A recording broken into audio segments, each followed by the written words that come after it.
I love playing Bucknell. I played him at Loyola, and then they played him here. Scala was great, and Nate's doing a really good job, and we've agreed to keep this thing going because these are the teams you want to play at the mid-major level. They're legit mid-major power with what Bucknell's doing. So it's okay to write that they're a mid-major power, that they're a really good team because they've gone the NIT and the NCAAs and things like that, and the banners hanging up, and when you walk through the walls here, and I remember that German kid, not McNaughton or whatever, who was unbelievable. So to come in here and get a win is great. We have to move forward. We have Loyola coming out of place next, but the rebounding needs to be addressed. I mean, to get 49 to 26 was unbelievable. And I couldn't be prouder of the kids. I've said it all along. They've been doing it. Their energy's making me happy. They're doing great. And Marquis was supposed to go off the ball screen. They pushed him back. He drove it. And then Javion, 24-4. He was 24-8. He was doing it all game. Javion, I think, in the first 6 points. So. But great win because Bucknell's a really good team. I'll take any questions. If we can kind of start with Marquis, if I can ask him, Jimmy. Can you Sure. take us through that last play and the play you made to Javion, just what you saw there, please? They've been icing the screen all day, and I was supposed to go off the screen, but once they iced it, I saw the lane, and the big man stepped up, and I saw Javion wide open. I had to pass it. Iced, it's an NBA term when they push it down. They don't let you use the ball screen. Yeah, so I just went the other way.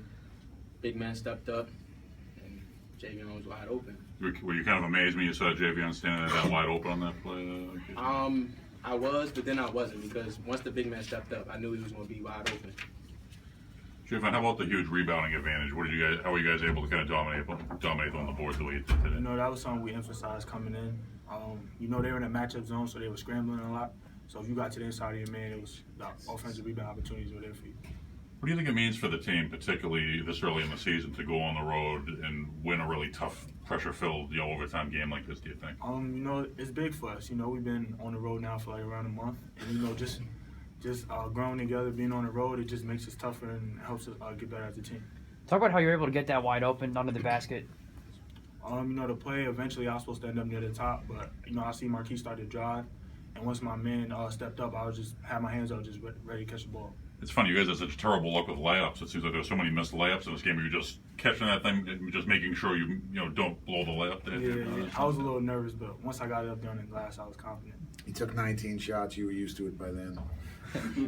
And Marquis, they kind of held you in check scoring-wise in the first half, but then the second half you were starting to really hurt them, not only scoring, but you had also 9 assists, of course, the big one at the end, and almost had 10 rebounds to get 8 on the night. Just talk about how you were able to work the offense in different ways besides scoring. Once the scoring is not there, you got to do the little things. And I tried to rebound as much as I can and pass the ball like I normally do, and it helped. It helped my team get a win today. You've done career high 24 tonight. Are you trying to be more of a scorer this season? Are you trying to be more of an offensive threat? Just out there on the court, just trying to help us win. That's all. And if I score, then I score. We're good on who we were. We're like, depends who has the matchup, right? Like we thought we had you early. In other words, I wanted to go with their 5-man because he was so good. In other words, in our league, everybody, it's a 1-2-3, 1-2, 1-2-3, meaning you're always playing great cards. The Max Great Card League. This league's more of a great big guy, and I mentioned McNaught. And this guy, Fowland's going to be good, and Thomas. And this is, I've always said, when they had Muscala, they had the other 4-man too, the red-haired kid. I mean, they scored like 70 million points together or whatever. In other words, so we wanted to go with their bigs because this is a big man's league. This is a big man program.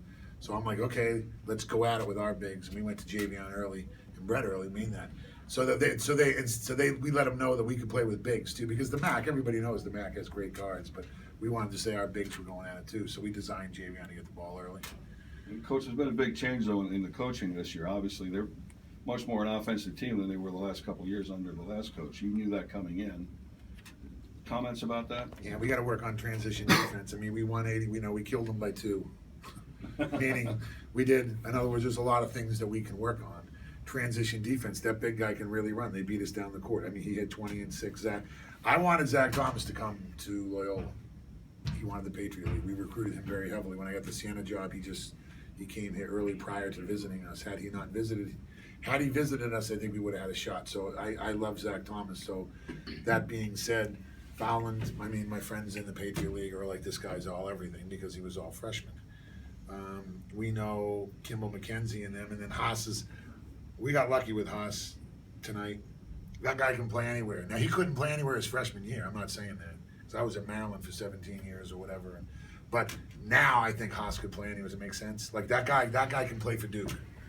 I mean, he's that good of a two-man, in my opinion, as a senior. So we knew they were going to score. But, yeah, he's doing a good job. Nate's scoring. Dave was a great coach, too. And Flannery and I, obviously, built the same way, so we're friends, too. I used to go to Pottsville and visit him when he was a young guy starting to coach. I know Lebanon Valley, his best player is the guy coaching at Rice.